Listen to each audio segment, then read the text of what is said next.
Hello ji, my name is Moin और आज हम बात करने वाले हैं Malaysian digital nomad renewal process के बारे में, जो कि मेरा रिसेंटली रिन्यू हुआ है। सो आज हम शेयर करेंगे आपके साथ हमारा अपना एक्सपीरियंस, कितना टाइम लगता है, कौन से डॉक्यूमेंट्स रिक्वायर्ड हैं और जो आपकी जो पुरानी इन्फॉर्मेशन है जो आपने पोर्टल पे अपलोड की है, क्या उसको भी अपडेट करना है, वो तमाम चीज़ें हम शेयर करेंगे। So it's a bit of आपको आइडिया है कि पोर्टल की वजह से थोड़े से इश्यूज होते हैं। मैं वन बाय वन आपके साथ चीज़ें शेयर करूंगा एंड देन लास्ट में मैं आपको कुछ बोनस टिप्स भी दूंगा जिनसे आप अपने प्रोसेस को स्पीड अप कर सकते हो। सो फर्स्ट थिंग, अगेन, आप जैसे ही आपके पास रिन्यूअल ऑप्शन आएगा, पहली बात आपने देखना है, आपने एमडेक को कंटिन्यूसली ईमेल करना है। 2 ढाई महीने जैसे ही रहते हैं आपको रिन्यूअल ऑप्शन आना चाहिए। अगर नहीं आया तो आपको एमडेक को ईमेल करना है कि मेरे पास रिन्यूअल ऑप्शन नहीं आया। So once you get the renewal option, आप उस पर क्लिक करेंगे एंड देन वही जो फॉर्म है जो आपने शुरू में जो आप एप्लीकेशन स्टार्ट कर रहे थे when you were coming here, तो वही फॉर्म आपको वापस आएगा, लेकिन कुछ फील्ड्स जो हैं वो लॉक्ड होंगी। जो फील्ड्स ओपन होंगी वो पासपोर्ट एंड करंट पास के बारे में आपने डिटेल्स शेयर करने हैं, एकेडमिक्स आपने अपडेट करनी है, if any experience and projects आपने अपडेट करनी है। अगर आपको नए प्रोजेक्ट्स आए हैं, आपने कॉन्ट्रैक्ट स्विच किया है, जो कि मेरे केस में था, एंड देन स्पॉन्सर जो है वो तो एमटेक ही होगा एंड देन डिपेंडेंट्स को भी आपने अपडेट करना है लाइकवाइज। सो ये बेसिक फॉर्म होगा, इसका कोई मसला नहीं है। And then documents very important, आपने टेनेंसी या रेंटल एग्रीमेंट या hotel bills of your stay आपने वो प्रूफ करना है, उनको शो करवाना है। Latest employment contract and then ये मैं पूरी जो डॉक्यूमेंट्स की लिस्ट है आपके साथ शेयर करूँगा डिस्क्रिप्शन में। एंड देन आपने अपना पासपोर्ट का जो लेटेस्ट पूरा बुकलेट है पूरा आपने पीडीएफ में उनको सेंड करना है। 3 मंथ स्लिप्स आपने शेयर करनी है। लेटेस्ट होम लेटेस्ट जो इनकम टैक्स रिटर्न है वो आपने शेयर करना है। ईयरली फाइनेंशियल या बैंक स्टेटमेंट, चाहे वाइज स्टेटमेंट हो या आपका बैंक अकाउंट हो, या पायनियर भी चल सकता है, और हेल्थ इंश्योरेंस आफ्टर अप्रूवल। तो ये सारे डॉक्यूमेंट्स और ये फॉर्म आपने फिल करने के बाद नेक्स्ट जो आपका स्टेप होगा वो होगा आपने पेमेंट करनी है, जो कि 1080 रिंगिट है, लाइक नॉर्मल जो इनकी फ़ी होती है।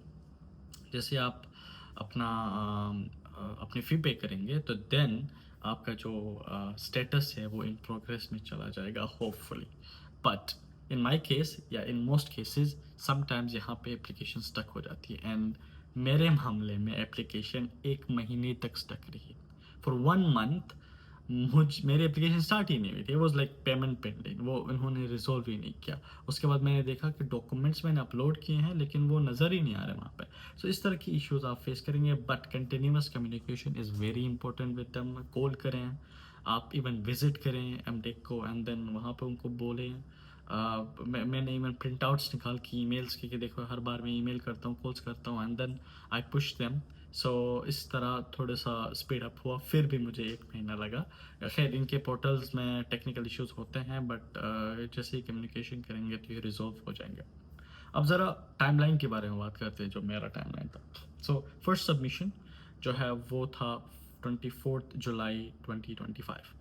जैसे फर्स्ट सबमिशन हुई तो मेरी एप्लीकेशन गई ड्राफ्ट में, पेमेंट पेंडिंग इशू और डॉक्यूमेंट्स के इशू में।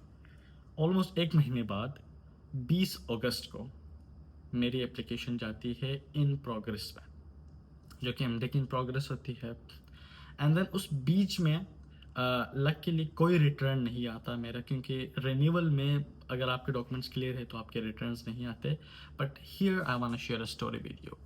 प्रीवियसली मैं एक स्ट्रेट फॉरवर्ड कॉन्ट्रैक्ट पे था जिसमें मेरे पास मैं एलिजिबल था एक ही कॉन्ट्रैक्ट से, एंड देन मैंने उस पर अप्लाई किया तो मेरा नोमैड हो गया था।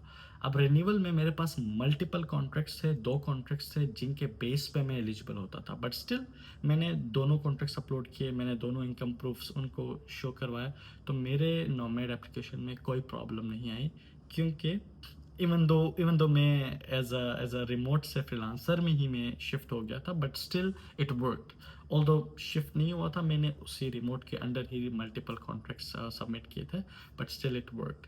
सो रिन्यूअल में आप अगर इस तरह के किसी केस में फंसे हैं, इन केस के आपके कॉन्ट्रैक्ट्स अपडेट हुए हैं, तो यू कैन डू दिस। सो इसका कोई मसला नहीं होगा। देन अच्छा, इस बीच में 20 अगस्त से लेके 25 अगस्त तक इस बीच में कुछ चीज़ें ऊपर नीचे हुई मेरी।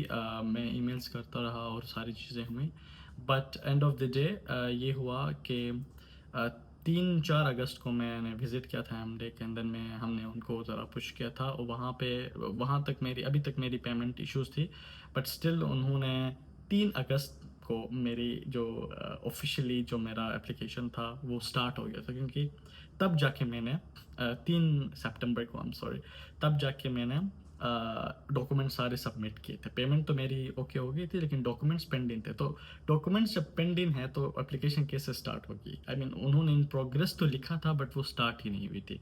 सो फिर 3 सितंबर आई रिमेंबर व्हेन उन्होंने जब सारी चीज़ें की, सो गेस व्हाट के 3 सितंबर से लेके 25 सितंबर तक ऑलमोस्ट 3 वीक्स में मेरा अप्रूवल आ गया। I mean I think this was fast. I feel like कि जैसे मैंने डॉक्यूमेंट्स अपलोड किए पूरा सिस्टम क्लियर हो गया, तो फिर मेरा अप्रूवल आ गया।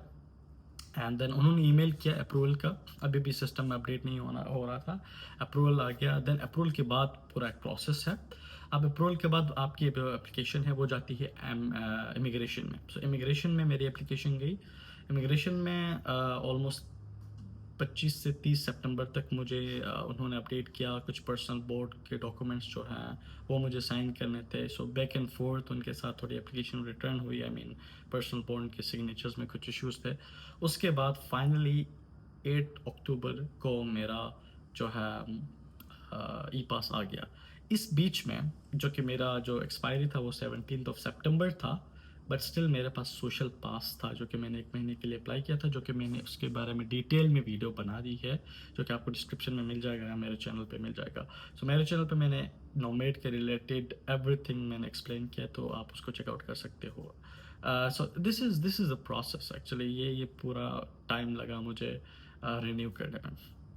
अब मेरे काफ़ी यार बार हैं इधर, जो दूसरे नोमैड्स हैं, they are facing really really issues के यार उनके जो है वीज़ाज़ सोशल पासेस एक्सपायर हो रहे हैं, एंड देन उनके वीज़ाज़ एक्सपायर हो रहे हैं। So I think the only way you can do it fast is constant communication. ठीक है, कॉन्स्टेंट कम्युनिकेशन विद एमडेक। और एक चीज़ हमेशा याद रखें, अगर आप एमडेक के साथ एक कॉन्स्टेंट कम्युनिकेशन में हैं तो वो एक ग्रेस पीरियड में आ जाता है। अगर किसी टेक्निकल वजह से गवर्नमेंट की एमडेक जो है डिले करता है, तो that's their problem, not your problem. तो इस चीज़ को आप सॉल्व कर सकते हो टोटली कम्युनिकेशन करते हुए। इफ़ पॉसिबल आप विज़िट करें एमडेक को। If you are very, I mean मैं एक चीज़ बता देता हूँ आपको, अगर आप किसी अर्जेंसी में हैं, किसी चीज़ में हैं, तो आई हार्ड रिकमेंड विज़िट हेडक्वार्टर।